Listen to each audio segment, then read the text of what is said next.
Suç aleti değil mi? Bu atın fiyatına ne demiştiniz siz? Ayak yıkamak için. Şunu hatırlıyorum. Almanya'dan anılar. Hitler zamanı.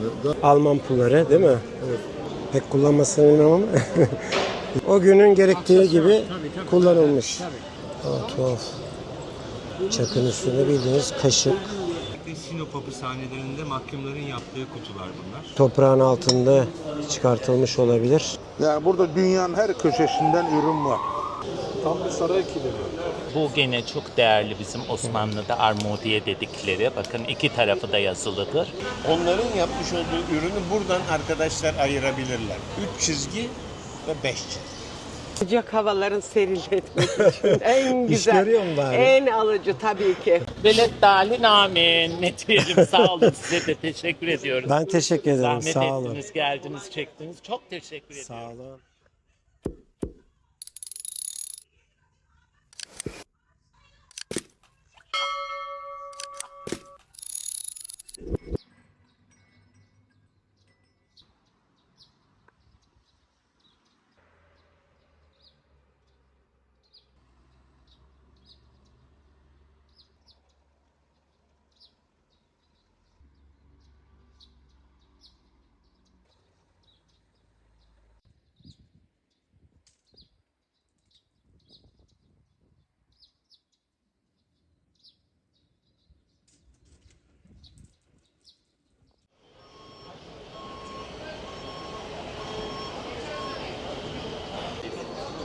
Ne kadar fiyatlar?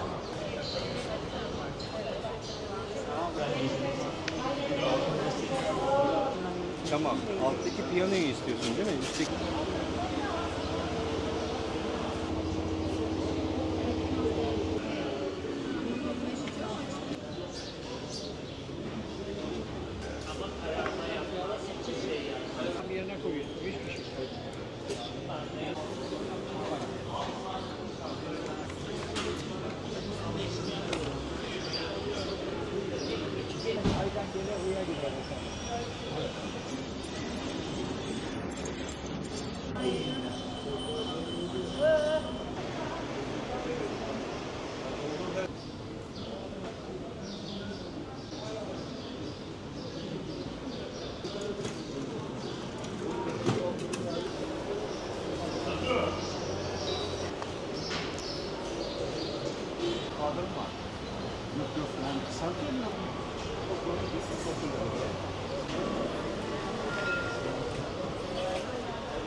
He?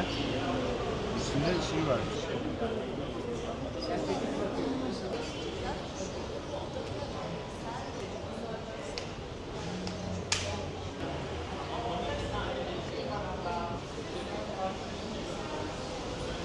O daha eski. Orada daha böyle Danimarka'nın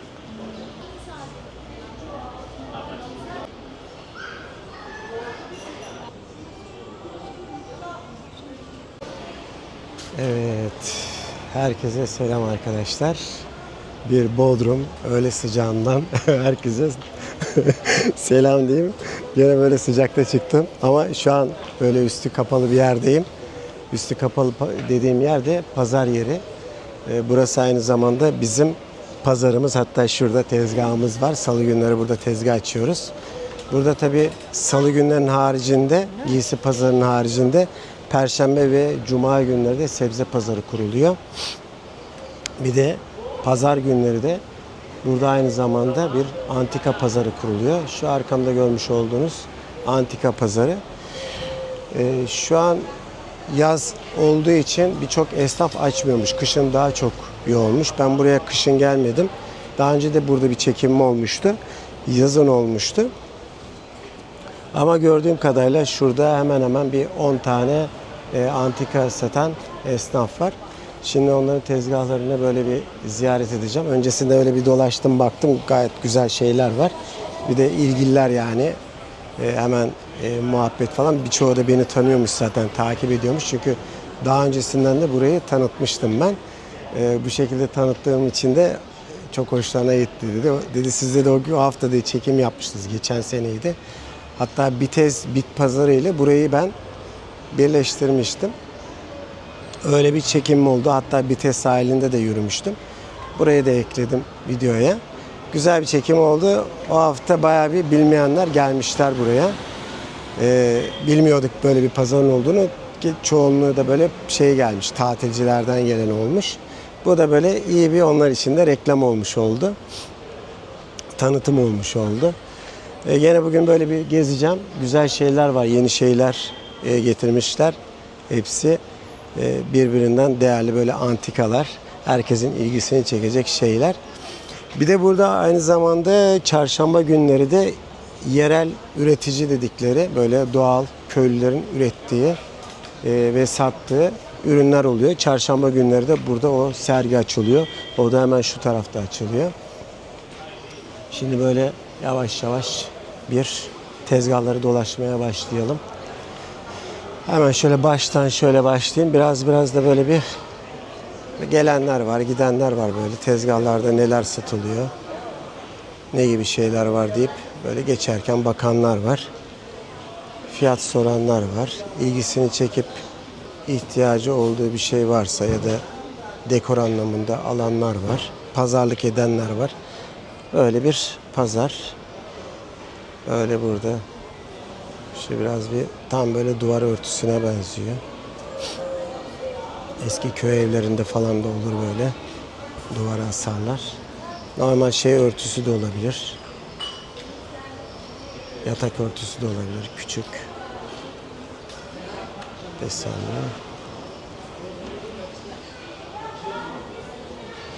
Şöyle tezgahları gezelim bakalım. Şurada genelde böyle takı, küpe tarzı şeyler.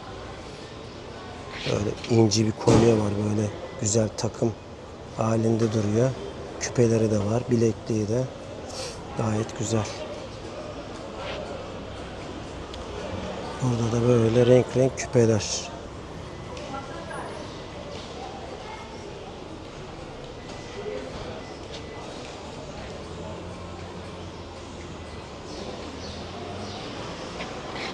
Şöyle bir şey var ama genelde böyle pek merhabalar.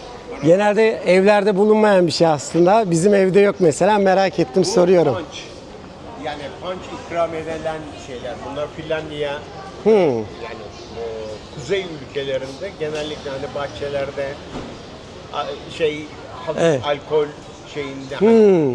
Anladım. Şey diyorlar buna. Doğru. Ne? Punch mı diyorlar? Öyle bir şey. Evet. Böyle içine karıştırıyorlar, içkileri, buzları atıyorlar. Tamam, böyle bir şeyi hatırlıyorum. Evet. Evet. Onun şeyi bu.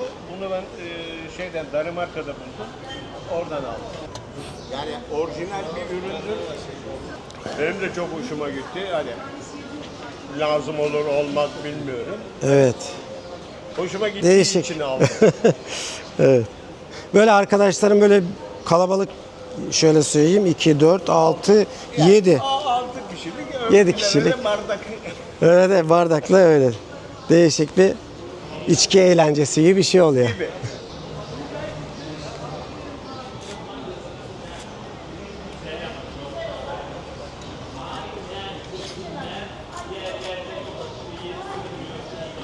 O kadar da.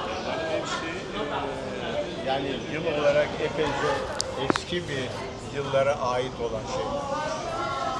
Evet. Yani zaten hani adı üstünde antika pazarı dediğimiz olay. Evet.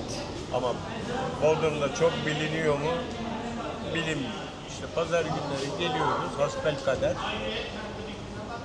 Bilen Ben bu konuda mesela dedim. Hani belediye acaba bir anons ediyor mu ya da bununla ilgili bir duyuru yapıyor mu? sorduğunuz zaman yapıyoruz Anladım. diyorlar. Fakat ben hiç duymadım. Ben de hiç duymadım. Çünkü şöyle, ben de bir pazarcıyım. Biz de giysi satıyoruz. Salı günleri buradayız ama bununla ilgili herhangi bir anons yapıldığını duymadım ben. Bezden yapmıştık, afiş yapmıştık. Bitez'deki arkadaşlar gelip bir akşamda kaldırdılar onu. Hakikaten buradaki en ufak bir şeye baktığınız zaman 50'nin üstünde, yani 100 var, 100'ün üstünde olanlar var. Şu bile 70 senelik bir şey. Bu ne olarak kullanılıyor? Bu Mum. dans- Kandil. kandil gibi. Kandil, değişik bir kandil. Bodrum tarafından pek bilinmiyor işte hani hasbelkader Migros'a gelen arkadaşlar işte, bir şey mi varmış orada deyip geliyor. Tesadüfi burayı gören oluyor aslında. Tabii tesadüf. Ben de geçen sene burada bir çekim yapmıştım. Oradan da birçok kişi bilmiyorum. Yani haberi yokmuş burada. Daha sonrasında tabii o çektiğim video yayınladıktan sonra burada gelen çok olmuş gittik diye. Yani onlara da tabii şimdi antika pazarı ama hani 100 liraya bulur muyuz bir şey? Evet. Ama değil yani Evet, bu tabii. o değil. Evet. Şu bile altın 24 ayar altınla kaplanmıştır bunun etrafı. Etrafı değil mi? Bu mesela bakırdır. Evet. Bu sade bakır. Bu bakırın üstüne porselen kaplamadır. Yani farklı bir şey. O sıcağı bakırın üstüne bunu oturtturmuş adamlar. Şimdi buna baktığın zaman tabak ama değil. Mesela şunlar hepsi gerçek sedeftir. Şu.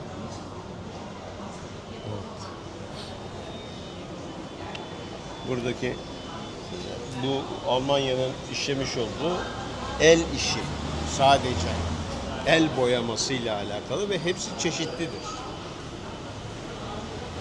Şu likör bardakları direktman Çek Cumhuriyeti'nin yapmış olduğu bir üründür. Aynı zamanda bunlar Polonya tarafından da yapılıyor. Fakat Polonya ile Macaristan'ı ayıran tek özellik bunların işlemelerinde 5 çizgi vardır. Polonya'da 3 vardır. Bu oradan ayırabilirler. Yani Polonya daha ucuzdur. Çek Cumhuriyeti bu işin piridir. Ülke olarak. Onların yapmış olduğu ürünü buradan arkadaşlar ayırabilirler. 3 çizgi ve 5 çizgi. O çünkü zordur o 5 çizgiyi oraya oturtmak. Ondan dolayı hoşuma gittiği için aldım. Siz aldığınız şeylerin bir şekilde de değerini bildiğiniz için Tabii ki yani ona da yani gelene de anlatıyorum. Anlatıyorsunuz. Yani çünkü bu şekilde almak önemli değil. Mesela bizim hanım oturur. Bunların hepsinin nedir, ne değildir, nerede yapılmıştır, kaç senesinde yapılmıştır, hepsinin üstüne etiketlerini yapıştırır. evet. Yani gelene de onu anlatıyorum. Çok bildiğimden değil. Hanım çalıştığı için. Zevklerine göre bir şey bulurlar, gelirler. Mesela Antika pazarında genelde aslında şöyle bir ne aradığını bilmeyen çoğunluğu daha çok gelir. Hani giydiği farklı bir şey var mı ya da aradığını bulabilir miyim diye gelen sayısı bence azdır yani. ya şöyle ki bunlar ya tabii ki az. Tabii ki az. Çünkü onlar genellikle şeyden takip ediyorlar bu olayları.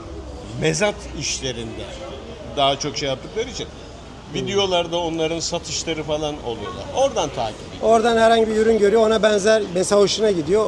Ondan var mıdır Ondan- diye gelip Yani bakan oluyor. gelip evet. bakıyorlar.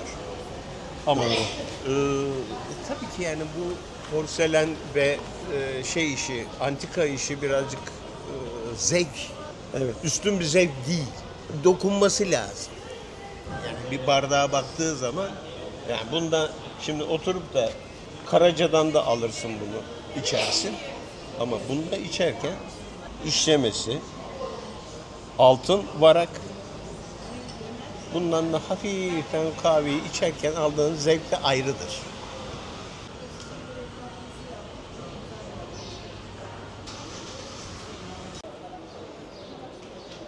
Sıra sıra geziyorum. Evet, çok güzel efendim.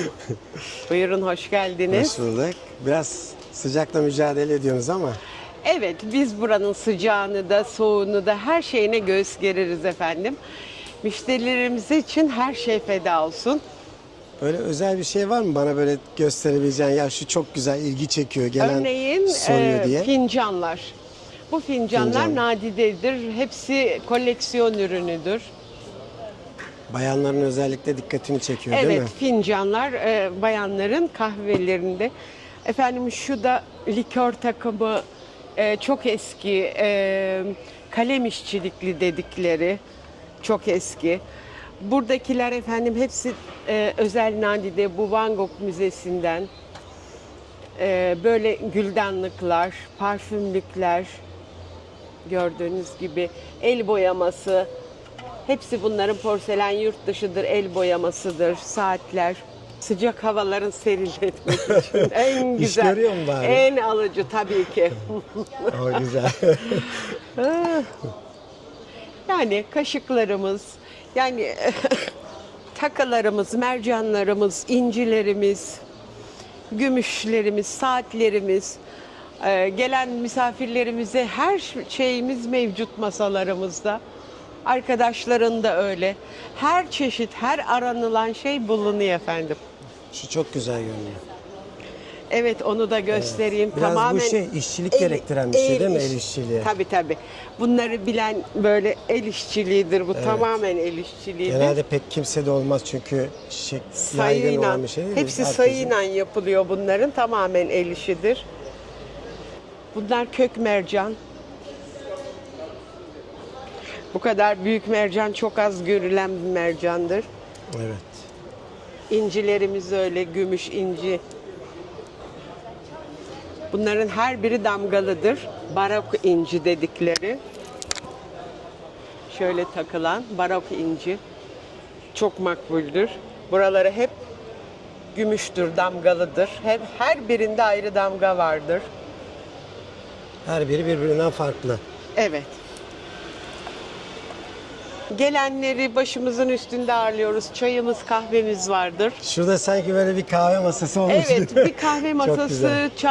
Az önce doğum günü kutladık orada. Arkadaşlarımızın çayımız, kahvemiz her dakika vardır. Buyurun çıkın gelin efendim. Çok teşekkür ederim. Müşteriniz Size bir bol kahve olsun. ikram edeyim mi? Çekim bitireyim. Bir Türk kahvesi ikram edeyim. Çekim bitireyim ondan Tamam. sonra karar vereyim. Tamamdır Sağ olun. efendim. Teşekkür ederim.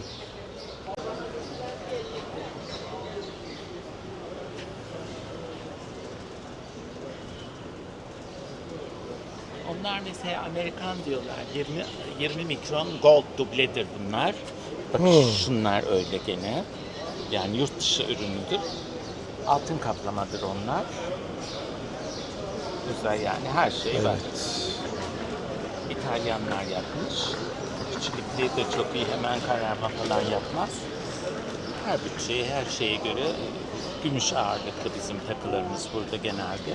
Broşlar, dönem takıları, değerli eşyalar, kehribarlar, ne bileyim turkuazlar, mercanlar, yarı Şunu değerliler. Osmanlı'da madalya olarak evet, verilen Osmanlı, şey. evet, 3. derece madalyondur. 3. derece. Orada tılsımlar var, armodiye Bunlar var. koruyucu dediniz değil mi? Koruyucudur, evet. Yani insanları koruması amaçlı. Dualar gözden, var üzerinde. Evet, dualar var. Elle yazılmış. Yani Osmanlı, Ottoman öyle bir şey. Bu gene çok değerli bizim Osmanlı'da armodiye dedikleri. Bakın iki tarafı da yazılıdır. Her yeri doludur. Bu bir sanat işi. Yani Evet. bunlar 200 yılın üzerinde yapılmış şeyler. Bu mesela bir Efe kösteği şeyidir. Bu üst kısmıdır. Buradaki takıların hepsi Osmanlı'dır. Bu gene böyle saat kösteğidir. Savatlı, ne bileyim var her bütçeye, her kişinin zevkine ve isteğine göre. Burada çok güzel yurt dışı broşları var. Genelde %90 eşya, onlar işte bizim reşatlarımız, gümüş reşatlar. Bunların beşlikleri var, beşi bir yerde deniliyor ya. Onların gümüş olanı bunlar. Anladım. Hamit olan var, Abdülmecit olan var falan filan. İşte yani. O çok güzel, gümüş bir zarf açacağıdır. Zarf açacağım. Evet, Ha. 800 ayardır. O da bir dönemdir yani.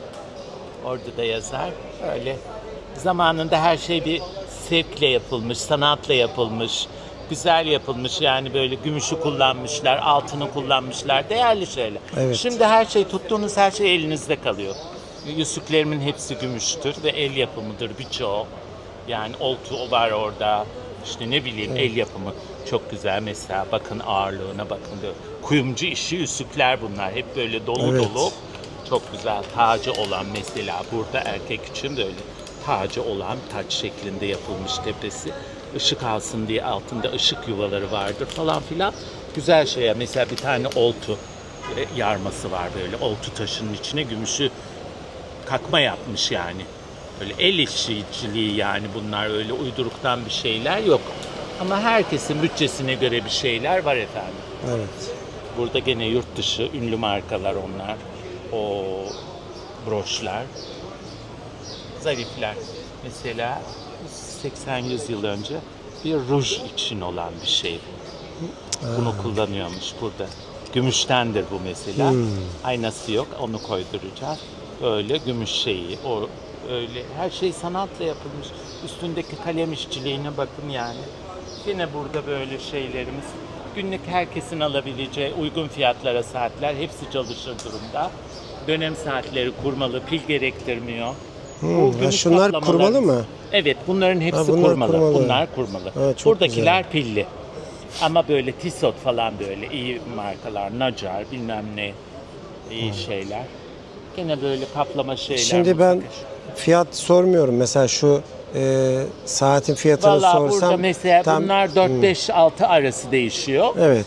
Birçoğu İsviçre'dir, yazar Swiss diye. Citizen falan 3000, 4000 öyle. Anladım. Heh. Ya burada aslında şey belirlediğiniz bir fiyat var Evet, ama evet. tabii şey. Markasına göre. Evet ama mesela alıcı belli bir fiyatta pazarlık istediği Tabii zaman pazarlık yapıyorsunuz. Sünnettir, pazarlık Tabii. yaparız. Yeter ki onlar gelsin, Evet. beğensin bir şey. Biraz sıcaklarla mücadele ediyoruz. O yüzden yaşlı esnafımız var. Onlar gelemiyor. Biz geliyoruz hani yerimize sahip çıkalım diye. Sağ olsun Bodrum Belediyesi'nin de katkılarıyla burayı bize sundular. Allah razı olsun. İdare ediyoruz. Etmeye çalışıyoruz sıcaklarla. Kışın biraz daha fazla esnaf Kışın oluyor daha değil mi? Esnaf çok, gelen giden çok. Evet. Ama şimdi gördüğünüz gibi çok sıcak. Kimse yani Çok sıcak. bu keyfi bir durum yani. Keyif Evet. için çıkamıyor insanlar. Evde oturmayı tercih ediyor. Bunlar böyle genelde koleksiyoncuların aldığı, baktığı, sattığımız, ürün sattığımız insanlar. Dolu dolu ama çıksın gelsinler, gezsinler, baksınlar. Şey almak zorunda değiller. Sohbet de edebilirler. Elimizdeki ürünler konusunda bilgi alabilirler. Bilgi paylaşımı yapabiliriz. Çok da güzel olur. Onları tanımış oluruz. Herkes birbirine vesile oluyor. Onlar da bize bir vesile olurlar. Velet dalin amin. Ne diyelim, sağ olun, size de teşekkür ediyoruz. Ben teşekkür ederim. Zahmet Sağ olun. ettiniz, geldiniz, çektiniz. Çok teşekkür ediyorum. Sağ olun. Komşumsunuz zaten, biliyorum. Teşekkür ederim. mersi. Sağ olun. Çocuk için bakın, gümüşten bir çocuk için. Bununla yiyeceğini kesiyor, itiyor. Böyle. Bakın bıçağı var. Böyle limonluğumuzun güzelliğine bakar mısınız? Şu aykırılığa bakar mısınız şöyle? Güzel şeyler. Bunların hepsi gümüştür efendim ve yurt dışı ürünüdür. Çok güzel. Her bütçeye göre bir şeyler var.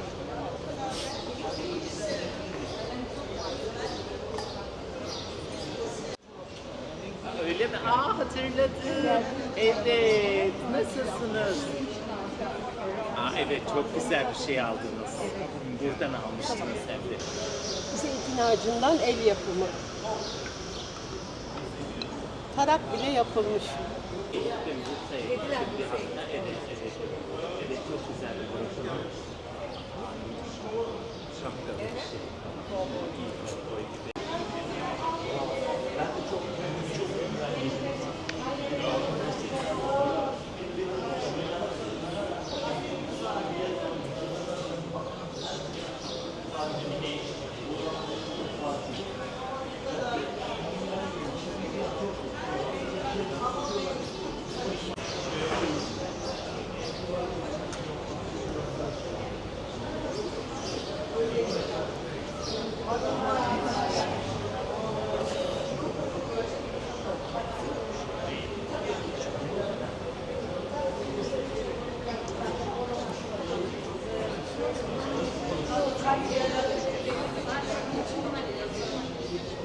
İndirim yaptım ben sadece bu şeyde, kilimde.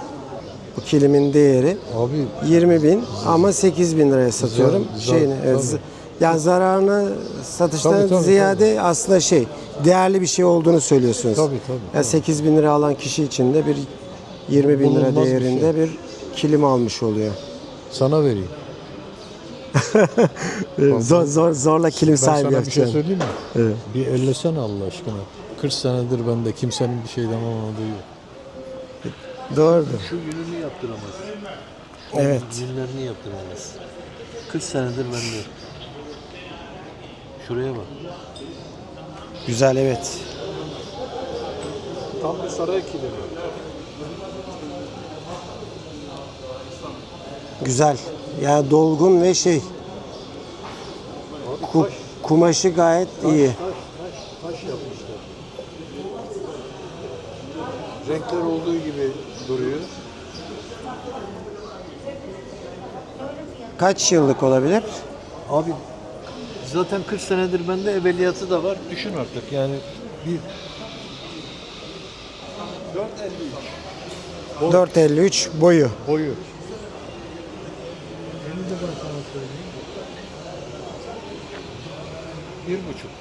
1.5 da eni. 1.50'ye. 1.50'ye 4.5. Bak o yanındaki de şeydir. O da çok eski Milas'tır o. O Milas halısı. Ya Bunlar da- daha bulamayacağınız kupon şeyler yani birer birer. Ya ben şu anda çekim odaklı geldiğim için yani burayı tanıtım amaçlı He? olsun. Al götür Çekim İstanbul'a amaçlı. Yok, ben buradayım zaten. Ben buradayım. Bodrum'dayım. Ben burayı tanıtıyorum. Yani böyle bir antika pazarı var. Tamam. Çekim yapıyorum. Baştan diğer esnafları da gezdim. Sattığı ürünleri de gezdik. Beraber röportaj yaptık. Tamam. Güzel oldu. Anlattılar. Yani her ürünün kendine göre bir değeri var, hikayesi var. Tabii. Siz de zaten bu şekilde antika değeri yüksek olan ürünler satıyorsunuz. Tabii bir yerde de satmak istersiniz yani. Mangalı da çekin. O mangal. O mangal da çok eski. Şurada da bir mangal var. Bu da antika bir mangal. Şöyle göstereyim size. Şimdi normalde bu antika mangal alıp kimse kullanmaz. Sadece dekor amaçlı kullanılıyor. İşte antikanın da bu özelliği var.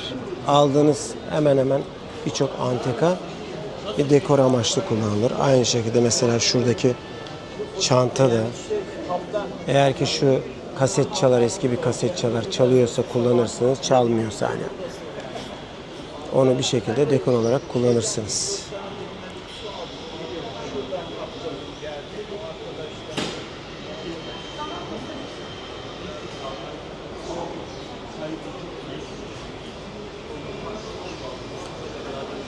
Burada gene böyle bir telefon var. Tabii bu telefon benim çocukluğumda kullanılan bir telefon.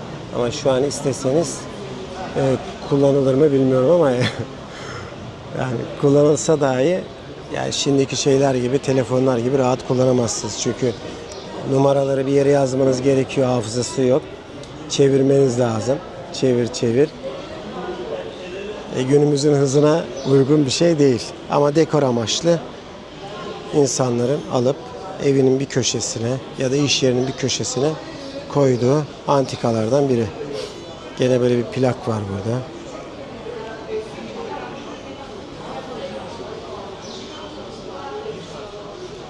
Burada şöyle bir resim çerçevesi. Bayağı böyle bir yıpranmış resim. Ama çok şey gözüküyor. Farklı gözüküyor.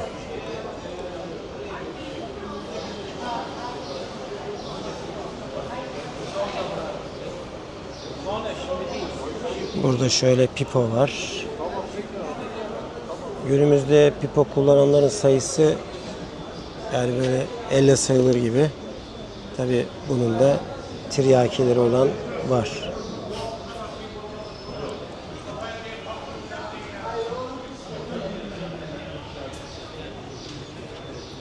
Burada da böyle pullar var. Bosna Hersek pullarıymış bu. Bu Brezilya. Burada paralar var, bozuk paralar.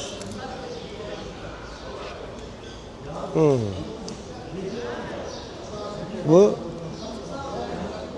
Osmanlı İmparatorluğu Osmanlı İmparatorluğu zamanındaki pullar. Osmanlı İmparatorluğu zamanındaki pullarmış.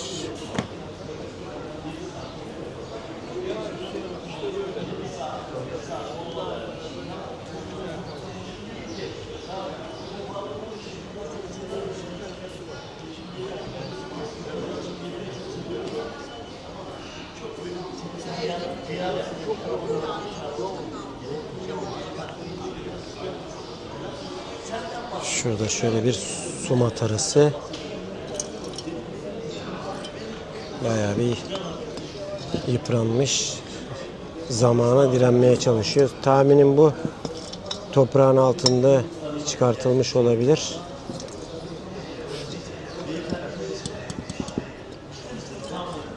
Asker matarası.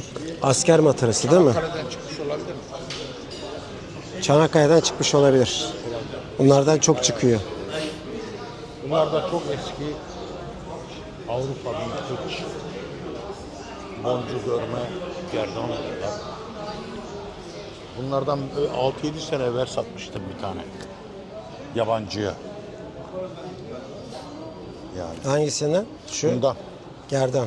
evet, boncu görme çok eski bunlar. Gene 60'lar 70'ler. Sophia Loren'lerin taktıkları olabilir mi? Yani Senin tezgaha gidelim. doğal taş. Benim tezgah mı? Burası bitti mi? Yetti. Tamam. Bu tarafa gideriz, oraya gideriz. Burası Mustafa Beylerin tezgahı. Nermin Hanım, Mustafa Bey. Burası benim tezgahım. Burada genelde bronz, pirinç, bakır Sen genelde ağırlıklı, bronz ve pirinç tarzı şeyleri çok seviyorsun. evet, Ama onlardan eski, topluyorsun. işlemeli. Mesela şunlar Avrupa Art Nouveau. Göster bakalım neler var. Art Nouveau bunlar. 1850'lerden başlayıp 1930'lara kadar bir akım. Almanlar Jugendstil diyorlar. İngilizce Art Nouveau, Fransızlar Art Nouveau diyorlar. Bunların ürünleri çok güzel. Bu Alman VMF fabrikasının, o da 1850'lerde falan kurulmuş. Yani bugün bile hala üretim yapıyor ama dünya çapında 600 tasarım ödülü almış. Düşünebiliyor musun? Tasarımları çok güzel.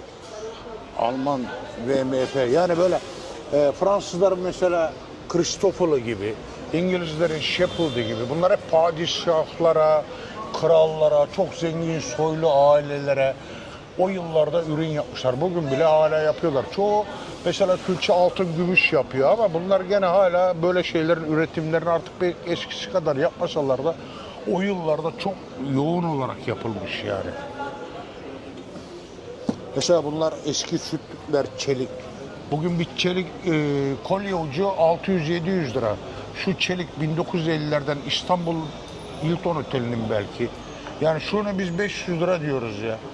Bunun çeliği, yani bir tane kolye ucuna göre bu en az 2000-3000 lira olması lazım. Ama 500 lira diyoruz fakat pazar yeri. Mesela İzmir'de bir bit pazarına gitsek bundan daha kalabalık olur ve daha güzel iş yaparız. Ama burada İnsan fazla gelmediğinden, tanıtım eksikliğinden dolayı ürünlerimizi, Allah bereket versin. Bugün iyiydi, güzeldi yani. Sabahleyin bir bayan geldi, herhalde yatçılardı. Tak tak tak tak aldılar gittiler. Çok iyiydi bu hafta. Geçen hafta kötüydü. Yani 2 hafta kötü, bir hafta iyi, böyle idare ediyoruz. Mesela şu İran. Bakın üzerindeki çivi işçiliği. Adam bunu bir günde zor yapar çiviyle, tık tık tık tık. Sapı bile bakır yani. Eskiliğe bakın. Kızıl bakır. Dünyanın en iyi bakırı, kızıl bakır dedikleri bakır. Yani burada dünyanın her köşesinden ürün var. Dünyanın her köşesinden.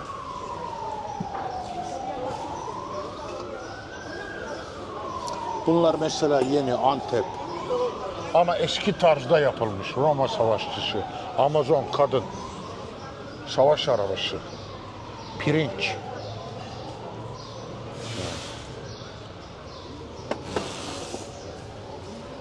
Bunlar İngiliz, muhtemelen kontrol edeceğiz bunu da, eski İngiliz.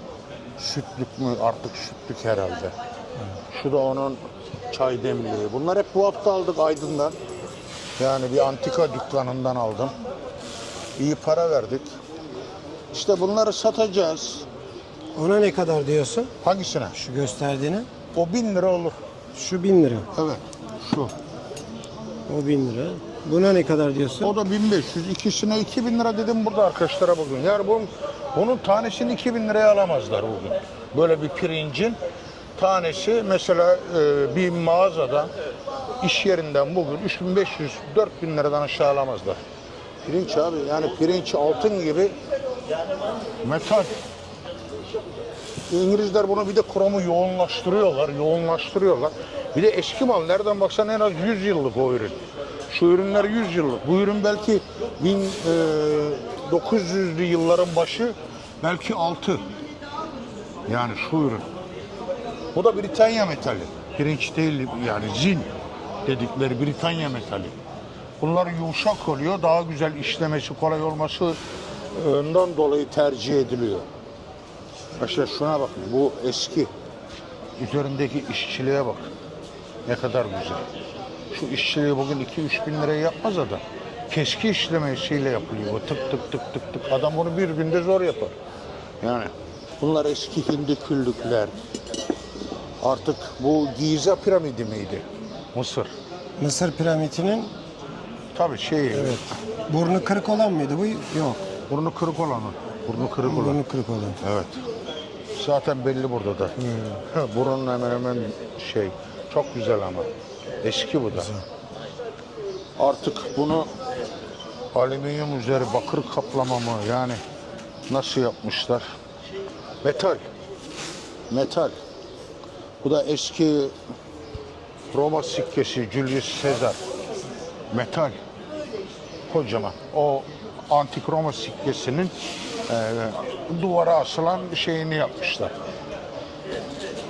Ya 1000 lira. 1000 lira. Yani kocaman. Kocaman mal. Metal. Duvara asacak bunu. İster böyle asacak, ister böyle. Arkasında da artık bir gladyatör var. Sezar yazıyor ama bu gladyatör. Hani Galyalı bir gladyatörleri vardı onların. Kimse yenemiyordu. Sonunda yendi.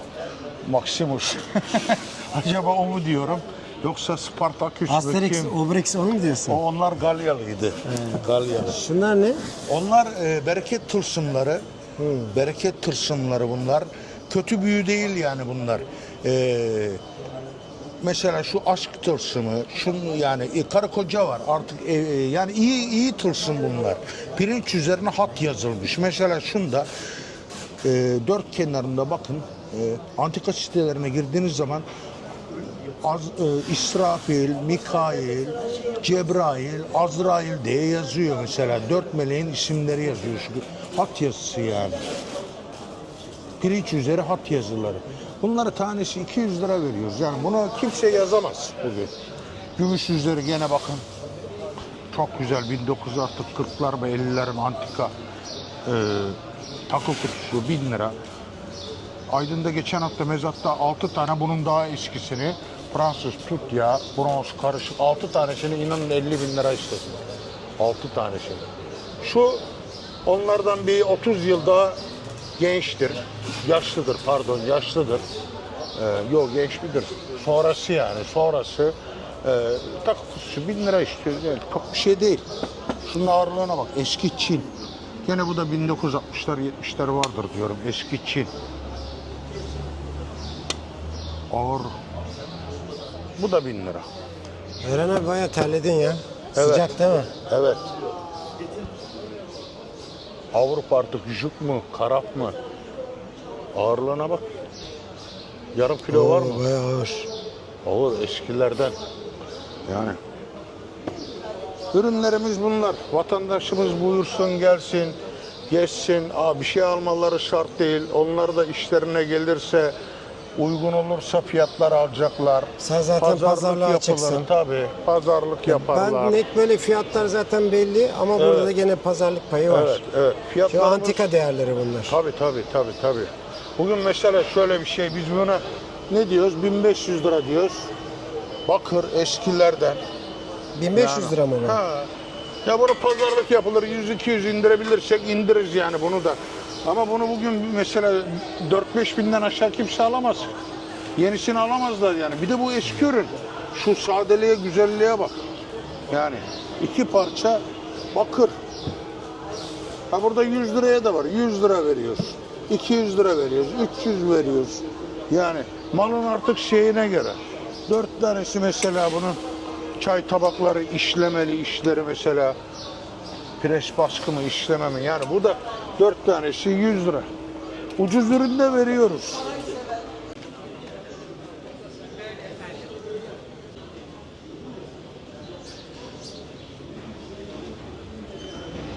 ...1940 ve 50'lerde özellikle Sinop hapishanelerinde mahkumların yaptığı kutular bunlar. Şu kıl testereyle yapılmıştır. Kırlangıç usulü, çivisiz kıl testereyle hep işleme kutular yapmışlar zamanında. Yeni buldum. Fiyatı ne? Bunun fiyatı 4000 lira. Burada da Sinop hatırası yazar. Genelde hemen hemen hepsinde yazar. Ha, Sinop hatırası, evet.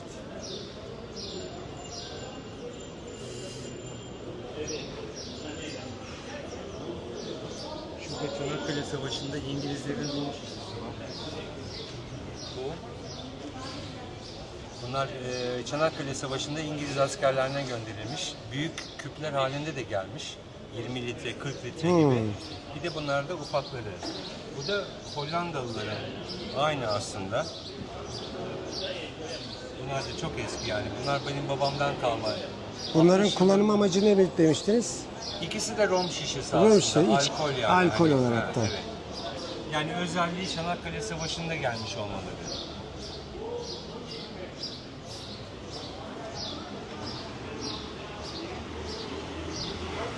Bunlar da Alman Schumann'dır. Bunlar da 1950'li yıllardan kalma dönem şeyleri, porselenleri. Çay fincanları, yemek takımları da vardı. Getirmedim bugün.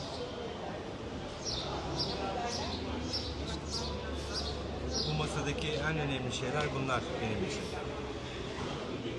Bunları da kendim toplamıştım 1980'lerin başında İstanbul Galatasaray'dan, sarraflardan.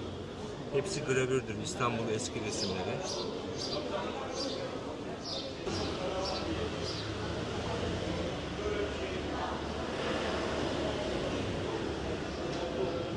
Bir 15 gün sonra gelirseniz, eğer haftaya yokum da 15 gün sonra gelirseniz çok özel mallarla geleceğim. Özellikle yine 1940'lardan bakır sefer tasları, çok güzel radyolar buldum, çalışır vaziyette, hepsi radyolar gelecek. Mesela geyik ayağından yapılmış kırbaç var. Böyle enteresan şeyler çıktı. Yarın yola çıkıyorum. İnşallah toparlayıp geleceğim yani. Çeşit daha da fazlalaşacak. Çeşit çok fazla olacak, çok değişik olacak. Yani zaten burası bildiğiniz gibi antika pazarı. Hani başka bir şey satmıyoruz. Satmamız da yasak, biz de istemiyoruz zaten de. Zaten herkesin malı çok özel. Evet. Daha da zenginleştirmeye çalışıyoruz. Kışın tabii burası daha çok yoğun oluyormuş değil mi? Yani şey anlamında hem esnaf açısından hem Ya de yazın tabii şimdi çok sıcak. Hani Sıcak. ben de çalışmasam şu anda denizdeydim. Haklı, Evet. herkes haklı. Ama yazın da işte insanlar geliyor. Hani yazlıkçılar geliyor. Kalabalık oluyor. Kışın 1 Şubat'la Mart ayında zorlanıyoruz. Diğer aylar yine idare eder. evet. Bir de tanıtım önemli yani. İnsanlar çünkü duydukça antikaya geliyor. Hani burası çünkü Bitez veya Turgut gibi değil. Gerçekten antika mal var. Antika ve vintage var. İşte onların da koleksiyon severler var sonuçta. Yani bizim de hepimizin bir şeyi var. Hani takıntılı olduğu, koleksiyon yaptığımız şeyler var ya. Gelen insanlar da o kafada insanlar. Doğu Alman kökenli mesela bu. Yani demek ki yine 1940'lardan kalmadır. Altlarına baktığımız zaman tabii öyle şeyleri inceliyoruz. Mesela bu sabah sattım, maalesef şu anda yok da hani Made in Çekoslovakya yazıyordu. Hani Çekya'dan önce. İşte bu Almanlar birleşmeden önce. Yani böyle otantik vintage şeyler bulunca aslında hoşumuza gidiyor.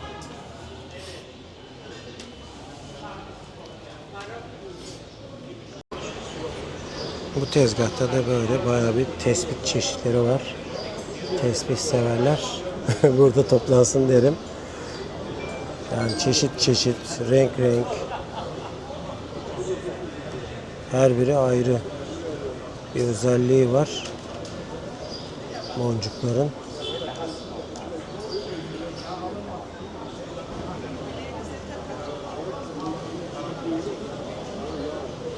Eğer böyle tespih hastalığı olan varsa bu tezgahta bayağı bir tespih toplar.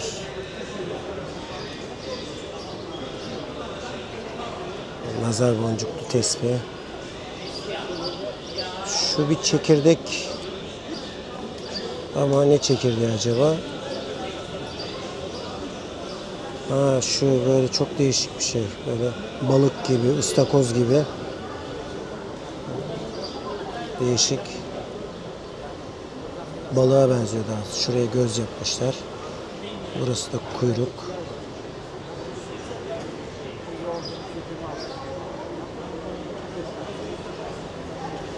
Şu var mesela. Bu böyle cezaevi işi diyorlar buna genelde. Burada künyeler var. Tolga, Yücel. İsimler yazıyor.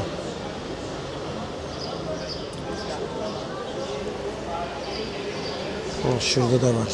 Betül. Burada bir koç. Tuhaf.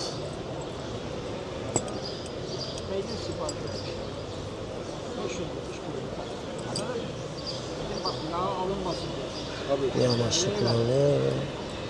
Yağ alınmasın bir amaçla. Gördüğünüz biraz bir şey vermesin. Güneş gibi olmasın. Ha? Alçı gibi burada ya. Alçı gibi. Maşallah. Maşallah. Bunlar yemiyor mu? Şurada da farklı bir çakı. Kaşık var.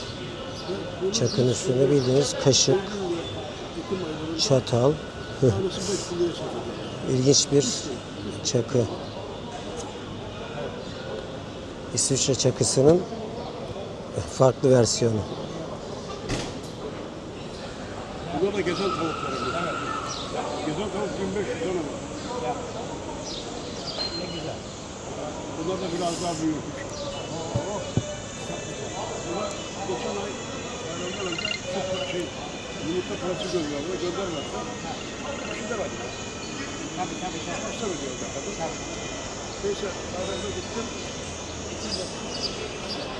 Gel bir şey göstereyim. Ona bunlar bir küp komple şey. Laz yavru. Ya bunlar da sana süt parası vermeden. Gördün mü? Bunları aldım. 500 lira. Şuna ne diyorlardı? Şuna ne? Tepelik onlar ya.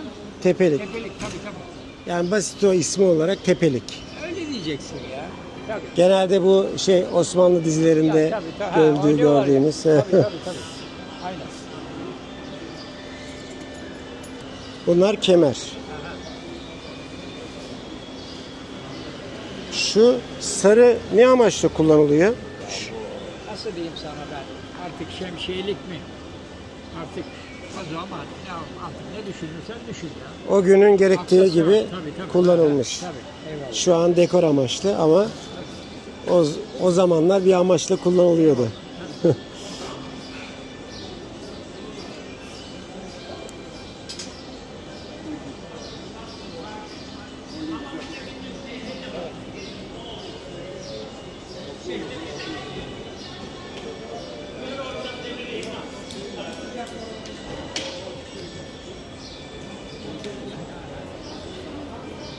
Şurada da şöyle bir küçük bir tezgah var. Burada da Hayırlı olsun işte. saatler. Manavların arasında. Ha, manavların arasında. Ahmet diye birisi. Ya işte bilmem ama sevimsiz. Yani Evet. sevimsiz bir adam. Yani böyle Soğuk. itici böyle bir tip. Burada da cep saatleri. Olmaması lazım. 12 senedir tanırım. Onlar kurmalı saatler. Kim, nedir, hangi müşteri? Burada fiyatı yazıyor mesela. 7500. 12 senedir ona hizmet ettim. Her konuda parça, malzeme. 2 hafta önce bir şey kestim. 7700. Ben de mi? Ben ilk defa bak ne diyorum hiçbir diyaloğum yok. 5500. Rahmetli babaları saat. Böyle cep saatleri. Yani insanları tanıyamıyorsun beyefendi. Ama insan olmak lazım. Ne kadar güzel. Olabilene ne mutlu. 5500 Ne olursa TL. sanatı Sen dükkan açıyorsun, niçin açıyorsun? Tevazilik ayrı konu. Tabii paran çok olabilir, zengin olabilirse o zaman dükkan açmayacaksın, insanlara hizmet vermeyeceksin. Sen sanatçıysan, saat satıyorsan, saat tamiri yapıyorsan anlıyorsun.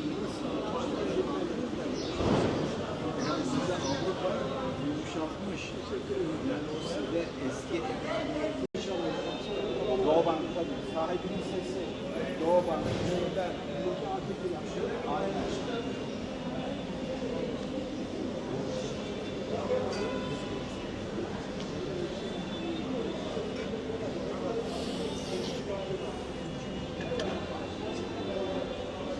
Babaannelerimizin bir dönem kullandığı ütüler.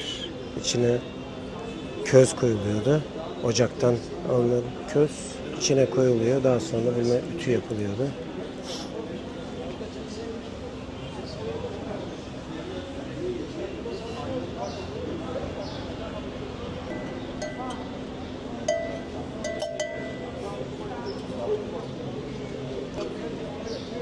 Bir dönemin anahtarları.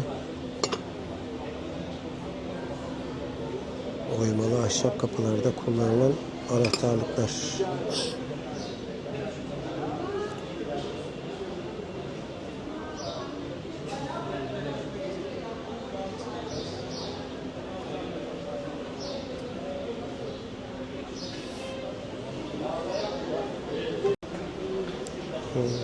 Bir dönem benim de vardı İsviçre çakısı. Seda'nın arkadaşı göndermişti. Neslihan. Ya geldiği zaman getirmişti. Bir yerlerde bu kaybettim ama bir yerde çıkacak bir şekilde bu. Evin bir köşesine çıkar. Genelde çakılar öyledir. Tırnak makasları da aynı. Kaybolurlar sonra bir yerden çıkarlar.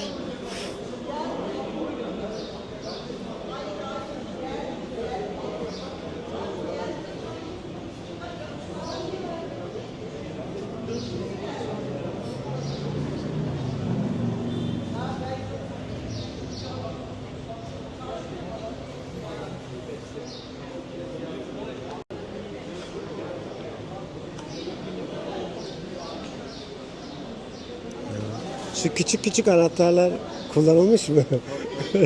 Ne kadar ilginç ya. Şunlar falan.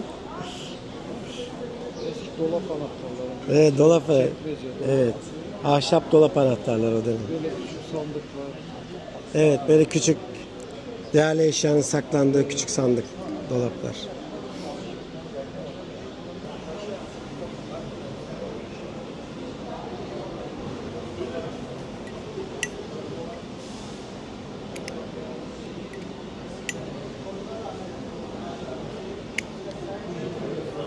Pek kullanmasını bilmem ama değişik. Tabii bunun hastaları var. Zippo çakmaklarının.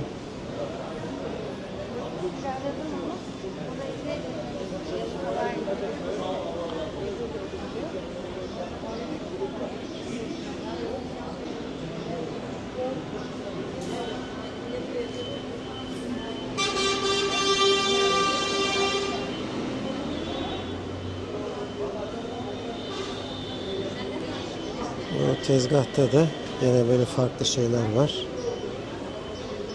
Şurada böyle eski siyah beyaz fotoğraflar.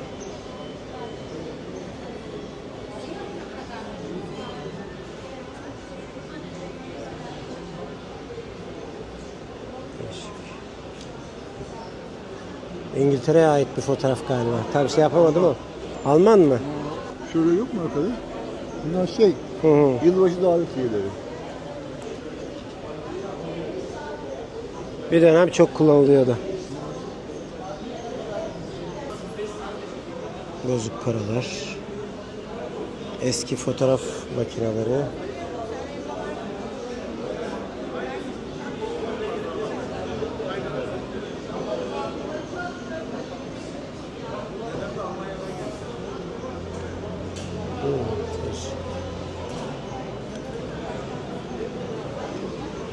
Herhalde bu geçmiş dönemde bir tapu muydu acaba? Kapı gibi şeyler 4 senet kapı. Alman şeyi onlar. Evet. Birazdan bizim Almanya'dan geliyor. Kendisi de öyle.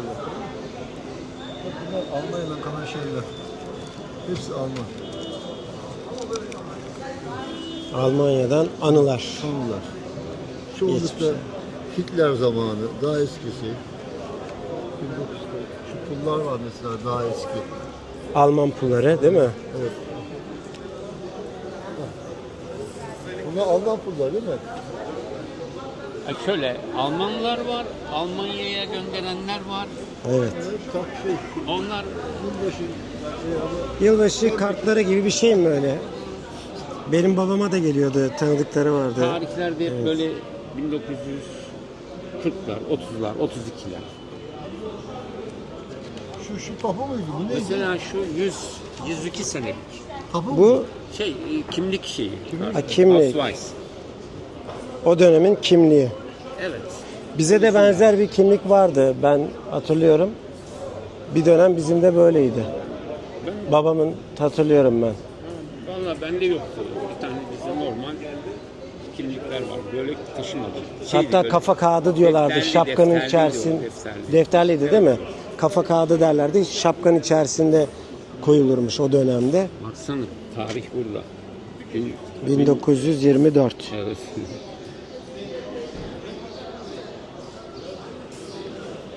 Evet. Alman bir vatandaşa Alman ait. logosu var 110 senelik. Bu mesela ilk gün pulu diyorlar bunlara. Şeyin evlendiği zaman hep böyle zarflarla. Davetiye mi? Gibi bir Davetiye. şey. Yok bunlar hani ilk gün zarfları deniyor. O tarihin evlendikleri tarihin zarfı, ve İngiltere'den atılmış. Çeşitli şeyler. Şu Nazi zamanının 1939. 1939.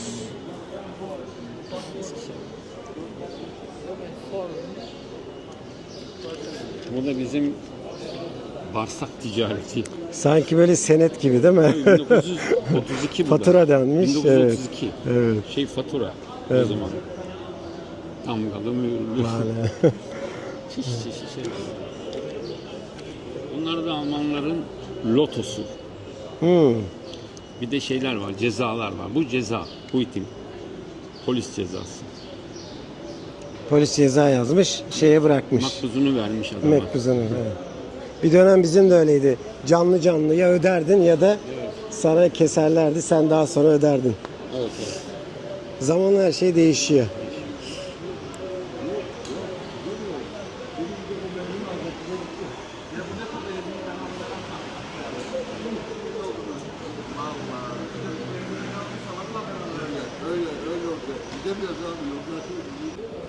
Burada da böyle ahşaptan şu bayağı bir şu taş, şu da ağacın gövdesi. Havanda tık tık tık bir şeyleri dövüyorsun, eziyorsun. Daha sonra da onu kullanıyorsun. Şunu hatırlıyorum. Çocukken tıraş olduydum böyle bir şeyle. O dönem çocuklar biliyorsunuz sıfır kafayla tıraş olurdu. Değil mi abi? Sen de oldun mu böyle? Acıtıyor, çekiyor böyle. Evet. Bayağı bir acı duymuştum. Gözümüzden yaş geliyor ama çok çıkmıyor. Bunun şeyi de var burada. Hiç kullanılmamış sıfırı da var. Ya hiç kullanılmamış sıfırı da var. Yani bir kimseye nasip olmamış daha hiçbir çocuğu ağlatmamış. Ya şu var ya. Çok ilginç bir şey. Ve tıraş olduğum yeri çok iyi hatırlıyorum. Şöyle bir makineyle tıraş olmuştum. Şurada hemen yokuş başının altında bir tane bir berber vardı. Orada olmuştum tıraş. Çok ilginç. Görünce hatırladım. İlkokula gidiyordum. Ben de çıraklık yaptım. Yaz sezonunda. Usta hafta sonu pazar günü de çağırdı beni dükkanı temizle falan diye. Evet. Arkadaşlarla oyun oynuyoruz. Çocukluk işte. Gitmedim. Orada bahşiş kumaram vardı. O da orada kaldı. Bir tane bir film var. biliyorsunuz belki karpuz kabuğundan gemiler yapmak diye. Karpuz kabuğundan gemiler yapmak diye bir film var. Orada da bir çocuk var. Saçları çok seviyor saçlarını. Yanlışlıkla arkadaşının ustasına düşüyor. Bir tıraş ediyor, saçlarını kazıtıyor. Çocuk hayata küsüyor ondan sonra. Öyle de bir film yani. Karpuz kabuğundan gemiler yapmak. Güzel bir film.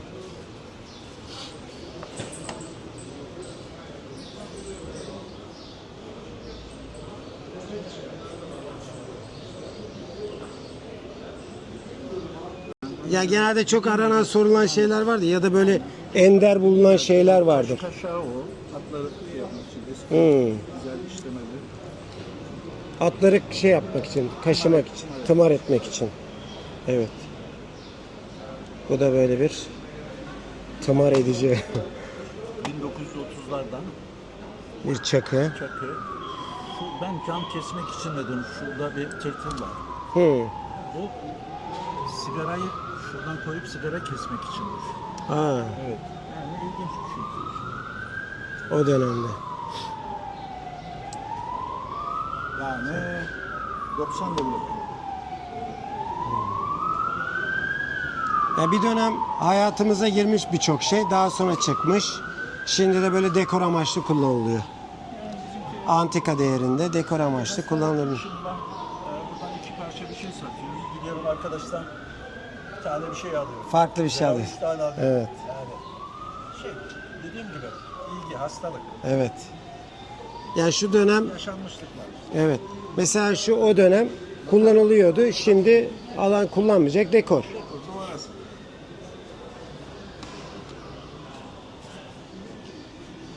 Bekçi saati var burada, kurmalı. Bu bekçi saati. Ha, bekçi saatiymiş bu. Şeyde fabrikalarda Şöyle bir kılıfın. yapılırlarda, Şu deri yok deri mi? Deri değil mi bu? Kösele, evet. Şu kösele arkadaşlar. bu bekçi uyumasın diye belli yerlere anahtarlar takıyorlar. He. Zincirle bağlıyorlar. Onları kuruyor. Sabah yönetici kontrol ediyor bunun içerisinde. Her birinde damla var. Saat 1'de orayı kurmuş. 2'de burayı Evet, kurmuş. evet. Uyumasın diye. Uyumasın diye. Saatler kurulu mu? Ona bakıyorlar. Kurulmuş mu diye. Bizim kabak kemaneden değil o. O sana uzak doğu falan. Uzak Doğu değil mi? Uzak Doğu'ya ait o, yani bir çalgı belki halen de kullanılıyordur. Çünkü böyle basitte yapılıp tıngırdatmak için kullanılan bir şey. Evet. Bir de o eşik denilen şeyi eksik. Aşağıda Oldukça böyle çok hafif, sanki böyle kabak, su kabağı. su kabağı mı? Şu fotoğraf makinesi gibi duruyor ama değil. Tren istasyonlarında kullanılan Tren istasyonlarında ikaz lambası mı? kutusunu aç. Tren istasyonlarında ikaz lambası. Yani dur kalk. Dur kalk diyor, anladım. Yakıyor, dur diyor. Sonra kapatınca ya da bu renge dönünce de evet. Yeşil de olması lazım ama. Farklı renkler. Bir kombinasyonu vardır onun. Bir yukarıdayken öbürü aşağıdayken belki yeşil oluyordur. Eski Sovyet. Eski Sovyetlere ait bir.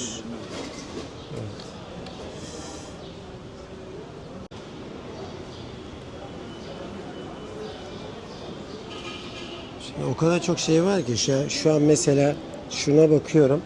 Diyorum ki ben bunu alsam ne amaçla kullanırım diyorum ama o dönem bir amaçla kullanılıyormuş. Şu gene bir şekilde bir şeyde kullanırsın ama dedim ya, yerde herhalde şurada delikleri varsa ne olarak kullan? Ayak yıkamak için. Evet, ben şöyle diyorum.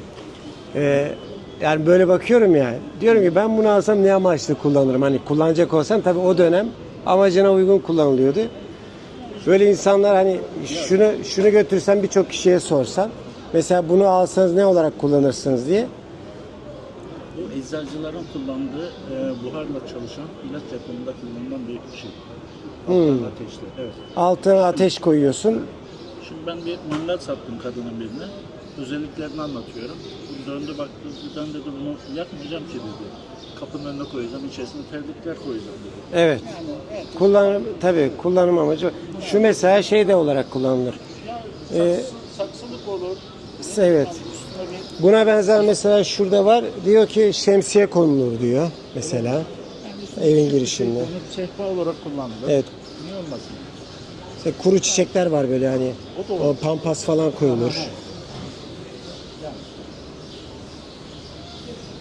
Şurada da şöyle bir havan var. Oo, bu bayağı ağır. Uf. Bayağı ağırmış bu.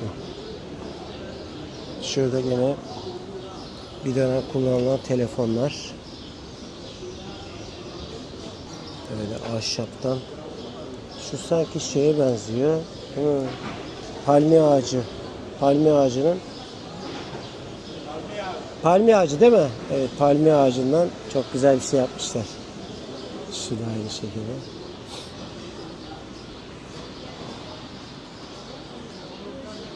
Burada da şöyle bir şey var. Gene dediğim gibi ne olduğunu pek anlayamadım ama onu belki bilen biliyordur. Böyle buharlı gibi bir şey sanki, yani şuraya bir şey gelip içine koyup buradan sanki ilaçlama yapılıyormuş gibi de olabilir. Bu da gene gaz lambası gibi bir şey de olabilir.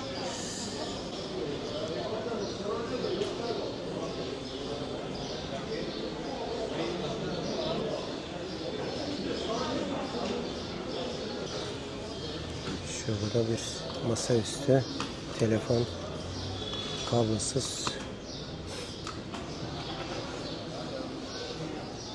Sony. O videoda kaydediyordur. Tabii video kaydedici aynı zamanda Sony.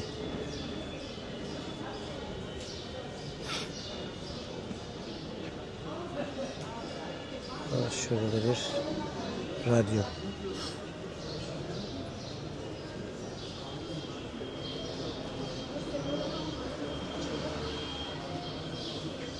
Şöyle şeyler de benim çok ilgimi çekiyor. Şu çok gözüme hoş görünüyor.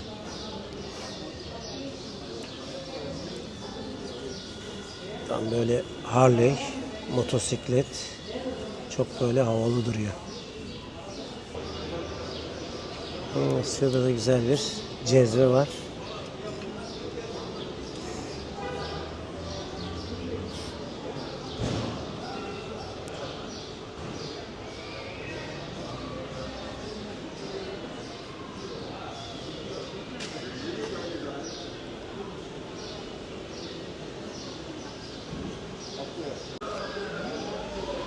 Evet. Burada da anahtarlar var. Havan.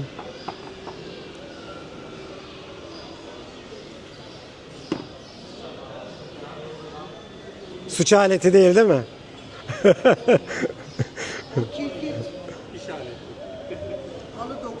Halı dokuma. Halıyı örerken en sona tak tak tak diye vurduğun şey. Evet. Şöyle at figürü sevenler. Şöyle burada bayağı bir ağır bir at var.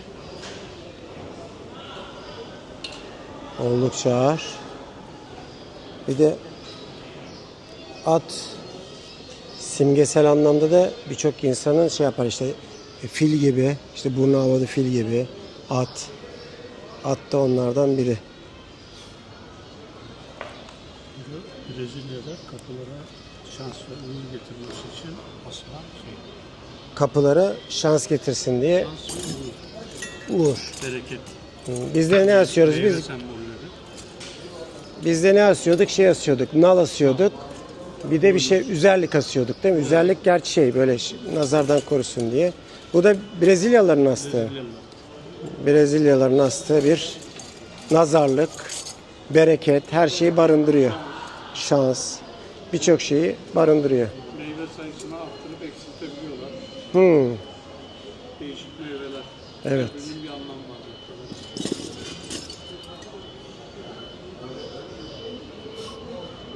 Bu atın fiyatına ne demiştiniz siz?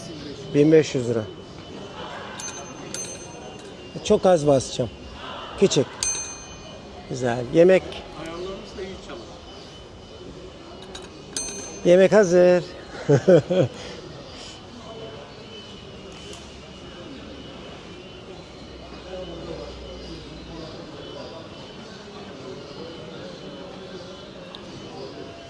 Bu bildiğimiz ibrik. Osmanlı eskiden. Mesela böyle bir el işçiliği havanımız var. Evet. Üzerinde böyle aslan figürü var. Tamamen el oyması. Yani 5 kiloya yakın. Oldukça ağır değil mi? Bakayım. Bayağı ağır. Bunun fiyatı Bu 5 bin lira. 5.000 lira. O yüzden de ağır zaten. Bu nadir bir şey. Çok rastlanan bir ürün değil. Evet. Mesela bu var. Bu görsel yani. Kullanılmaz. Bu görsel. Dekor amaçlı kullan. Bu da 2500. Şu kullanılır diyorsun yani. Tabii. Bu zaten Bu kullanılır. Evet.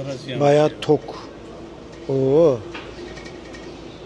Bunda buğdaydan un çıkarırsın ya. O derece şey yani her tok. şey yaparsın. Bu şey ben ilk defa gördüm. Aslan figürünü. Evet. Yanında her birinin bir anlamı var. Bunlar şey gibi sanki işte başak gibi hani böyle belli işte buğdayların. Tamamen usta el işi, kalem işi. Oldukça da eski bir. Böyle 1800'lü yılların ortalarından kalma melek figürlerimiz. Evet. Bunlar alalım. Bunlar bayağı oldukça ağır ya. Hani böyle bakınca böyle hani günümüzde yapılan şeyler hep böyle alçıdan yapılıyor ya. Hani böyle insanlar bakınca alçı zanneder ama yani şuraya bak. Bayağı bir Çalışmak da ayrı bir şey. yani yeri geldiğinde suç aleti olur yani o derece. Dedim ya yani öfkeli aileler almasın. Sakin abi. Sakin aileler alsın çünkü evde dekor amaçlı bulundurulması tehlikeli. Bu ikisi satıldı. Bunlar satıldı mı? Satıldı. Çok güzel. Bu da satıldı.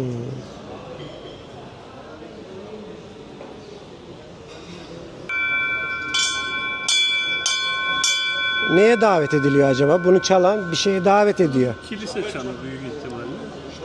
Ya da küçük bir şape yani küçük bir kasabanın çok haneli değil böyle az haneli kasabada oranın Herkesin duyabileceği. kilise çanı. Bu da satıldı. Bu da televizyon altı. Televizyon altı. O da satıldı. Burası bugün hep gitti. Televizyon sehpası o zaman. Evet. Televizyon sehpası. Bu da satıldı. Ne güzel. Burası hepsini teslimat bekliyor. Şu dışı ahşap gibi görünüyor üstü. Ahşap, üstü de polyester. Bu dışı 200 yıllık ambar meşeleri. Bu polyester döküm oluyor o zaman. Polyester döküm.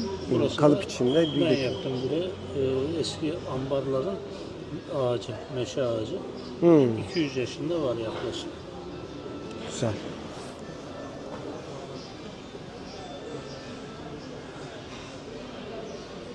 Ha, bu da bir farklı bir ayna. Onda da bir fener asılıydı. Fenerini sattık. Evet. Feneri asıp hem ışığı ayna ile birlikte ışığı daha fazla yaymak için, yansıtmak için. Bu Çin yapımı ağaç yongalarından yapılmış. El yapımı. Arkası da ağaç. Güzel. Yanındaki de bizim eski köy aynalarımız.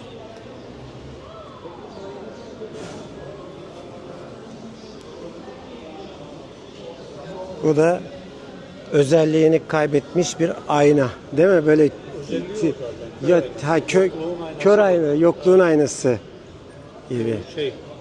Mesela o sırt çatlaklarını görüyorsunuz. Arkası böyle gümüş gibi bir kaplamayla oluşturmuşlar bunu. Onlar böyle zamanla çatlıyor. Kir aldığı zaman daha da hoş görünüyor. Çok görüntüyü net vermez ama evet. nostaljik şeydir arkası da böyle. Arkası evet. Arkası da bu şekilde aşağı. Sandık parçalarıyla yapılmış. Sandık parçalarıyla yapılmış. Evet. Burada Çanakkale Kapaklı. Çanakkale kapaklı küp.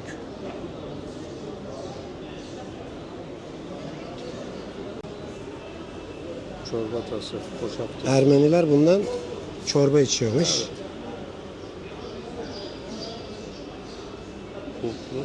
Yani nadir bunlar. Böyle çok sık rastlanan şeyler değil. Evet.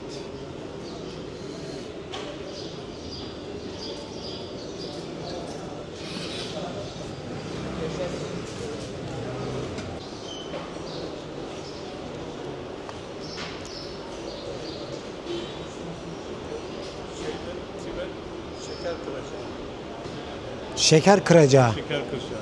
Tibet. O da bir şeker kıracağıymış. Onu öğrendik.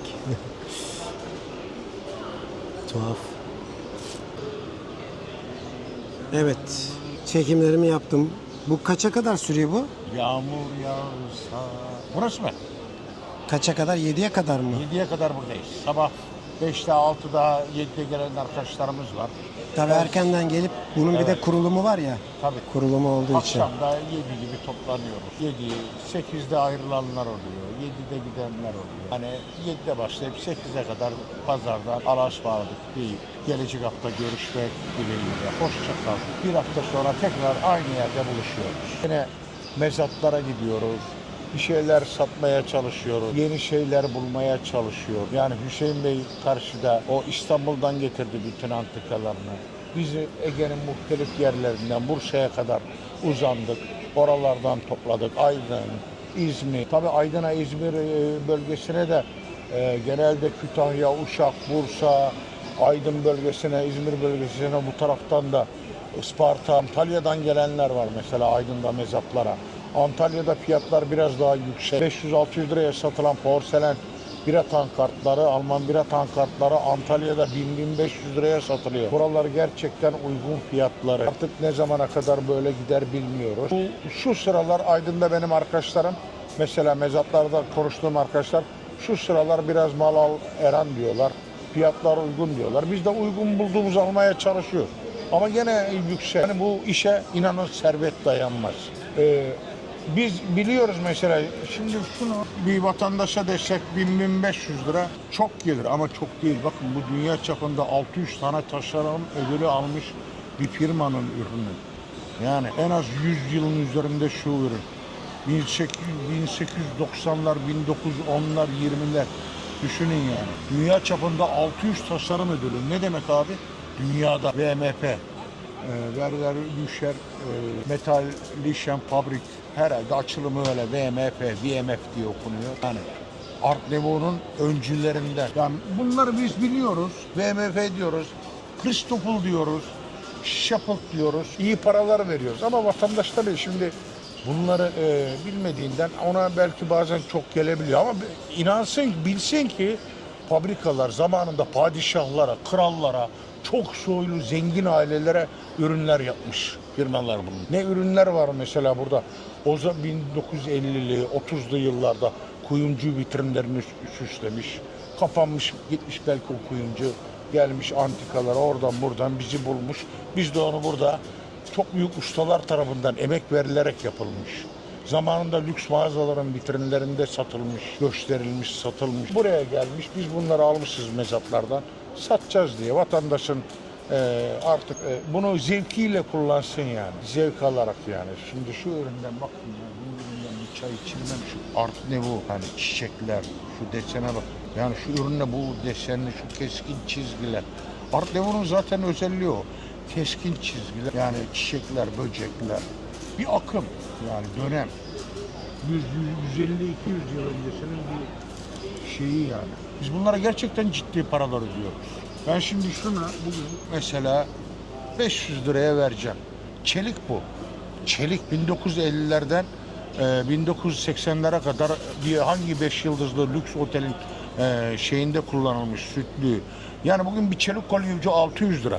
Bu komple çelik ve bu da VMF'nin, bakın bu da VMF'nin yan fabrikası. Gerhep'in Alman. O da 1850'lerde kurulmuş. Gerhep Alman. Yani BMF'ye bağlı bir fabrika yani. Almanya'nın en iyi çeliği. Yani şu. Bu 1000 yıl kalsa bir şey olmaz. toprağa at, 1000 yıl sonra aynı çıkar bu. Hiçbir şey olmaz. 1 numaralı çelik. Ya bu geçen sene ben Aydın Bit Pazarı'nda cumartesi günü yayınlıyor. İzmir'den bir abi geliyor. Ona sordum, bundan daha kötü durumda mesela. Bana 500 dedi. Biz bunu sene gene bunu 500 diyoruz. Ufacık çelik kolye ucu 500 lira olduktan sonra şu malın 1500 lira olması lazım. Ama biz bunu artık mecburen 750 falan diyeceğiz. Çünkü hayat şartları o kadar. Ben buna geçen sene de 500 diyordum. Ama geçen seneden bu yana her şey arttı, zamlandı. Para o 500 lira oldu, şu anda 800 lira. Öyle değil mi abi? Yani. Ama iş olsun diye yeri geliyor bazen. İyi günümüzde oluyoruz, veriyoruz, geçiyoruz. Müşteriye 500'e. Ne yapalım? Yani bir yandan da bu çarkın dönmesi lazım. Çünkü ciddi paralar veriyoruz.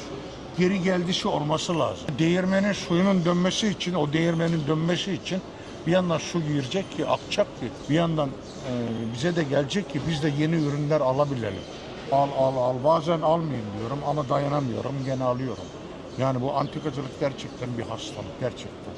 Yani malı iyi bulduğun zaman, güzel, iyi ürün olduğunu anladığın zaman artık pazarlığa giriyorsun ister istemez. Giriyorsun yani. Almayacağım desen, yemin etsen bile yemin etmiyorum. Neden? Çünkü tutamayacağım. O yüzden yemin etmiyorum yani. Alıyoruz. Ne yapalım? Teşekkür ederim. Çay Ben söyleyeyim mi? teşekkür İçer ederim. misiniz? Hemen Yok. alıp gelirim. Yok, seni yormayayım ben. Sağ ol, teşekkür ederim. Yok, ben kendim almaya gideceğim de ondan. Bugün Allah bereket versin. Geçen hafta 2 haftadır kötüydü. Bugün biraz iş yaptık. Bol körlüğümüz üzerimizde. İyi, Allah bereket versin. Teşekkür ederim. Sabahtan bir yat müşterisi geldi. Belki Hemen. senden ben de bir şey alabilirim yani. Bu kadar şey yaptın artık. Tamam. Sana bir gün güzel bir şey buluruz yani. Şöyle güzel. Ama beğendiğin varsa al. Paran yoksa sonra verirsin. Sıkıntı yok arkadaşlar. Olur mu canım ya, sen de. Maksat al gitsin. Parası nasıl olsa yavaş geliyor diyor. Gerçekten bak. Şu karanfilli yap. Ne kadar güzel. 250 lira. 200 lira olur. Yani kuğu formu. 70'lerin Alman gümüşlerinden. Metal. Ya bunu kim yapar ya 200 liraya bugün? Yani 250 lira da 200 lira olur. Ne olacak? Eren abicim, bana müsaade. Tamam. İyi, güzel muhabbet oldu. Tamam.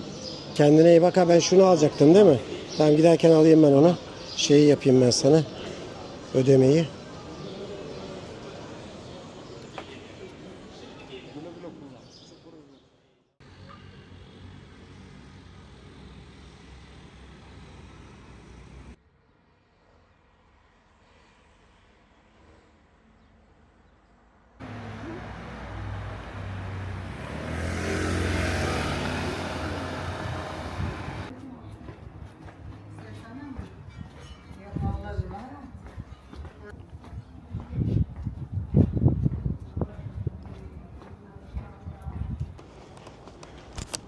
İsmet, acele nereye gidiyorsun? Parka değil mi? Evet, sen boş ver. İsmet'le parka gidiyoruz. Böyle acele gidiyor. Kuzenleri belki oradadır diye. Ben Sence orada mı? bence İyi, hadi bakalım şansına. hiç bilmiyorum. Bakalım. Çünkü gece oldu ya. Gece olduğundan dolayı gitmiş olabilirler. Gece değil ki, daha şu anda yaz saati. Saat 10. Yok, 10 bile değil, 9.30. Saat 9.30. Geç değil mi? He? Geç değil mi? Hayır canım, geç mi olur? Bak herkes sokakta. Güneş zaten yeni battı. Bak daha tam bu taraflar daha aydınlık. Tam böyle güneş daha yeni battı, karardı. Hava da serinledi. İnsanlar bu saatlerde çıkıyor. Bak, o park bayağı kalabalık. Bir sürü çocuk var. Pazar akşamı olduğu için bayağı bir yoğun, bayağı da bir kalabalık var. Hatta insanlar oturacak masa arıyorlar, sandalye arıyorlar. Ve gündüze göre bayağı bir serin bir hava var. Tabii gündüzleri insanlar çıkamıyor, çok sıcak hava olduğu için. Akşamın serinliğinde keyif yapıyor herkes. Evet arkadaşlar, kapanışa doğru gidiyoruz. Gündüzün o sıcağından çıkıp böyle bir akşam serinliğinde artık burada sonlandırırım. İsmet kuzenleriyle oynuyor. Kuzenleri geldi parka. O da bütün gün evdeydi tabii, çıkmamıştı. Kuzenler gündüzden bize geldiler. Biz de oynamışlar güzel bir şekilde. Akşam da yemeğini yedi. Dedi ki parka inelim, kuzenlerle oynayalım diye. Tekrardan parka indiler. Kuzenleriyle güzel, keyifli bir oyun oynuyor. Güzel bir ortam var akşam saatleri. Herkes muhabbet, çay keyfi, kahve keyfi. günü sonlandırıyorlar bu saatte. Kendinize iyi bakın. Hoşça kalın.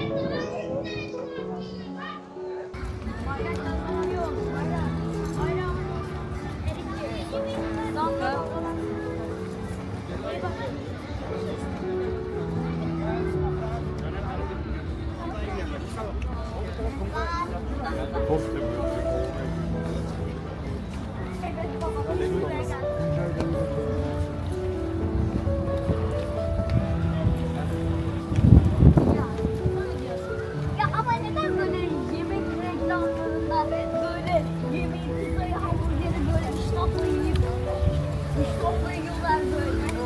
Yiyorlar işte. İştahla yiyorlar bize. Güzel olduğunu göstermek için. Sayılır. Emin onu nasıl yapıyorsun ya? Adası onun şeyini verir misin, ambalajını? Ambalaj mı deniyor, ne deniyorsa?